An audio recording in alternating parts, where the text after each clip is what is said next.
Imagine a government shutdown dragging on, affecting millions of Americans, all because of a stalemate over healthcare subsidies. This is the reality facing the U.S. Senate right now, and it's more complex than you might think. Senate Majority Leader John Thune recently revealed that he offered Democrats a chance to vote on extending Affordable Care Act, ACA, premium subsidies, a key Democratic priority, in an effort to end the shutdown. But here's where it gets controversial. Despite this offer, the deadlock persists. Why? Because Democrats are demanding guaranteed fixes to prevent a spike in premiums for low and middle-income families, and Thune can't promise a specific outcome. In a Thursday morning interview on MSNBC, Thune emphasized, "We are willing to have the conversation. If you need a vote, we can guarantee you get a vote by a date certain."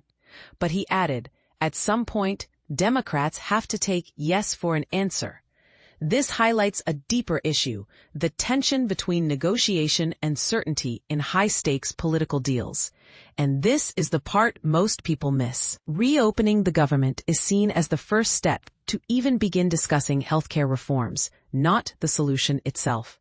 Thune's strategy now includes a procedural vote on a bill to fund the Department of Defense for the full year, ensuring troops get paid, a move that could shift the conversation. But will it work? On Thursday, the Senate votes on this new approach, which differs from previous shutdown-related votes by focusing on one of the 12 annual appropriations bills needed to keep the government running.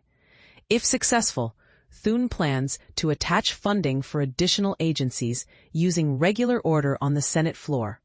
Yet, Speaker Mike Johnson echoed Thune's caution. It's not possible to guarantee outcomes on healthcare, he said, emphasizing ongoing deliberations. This raises a thought-provoking question.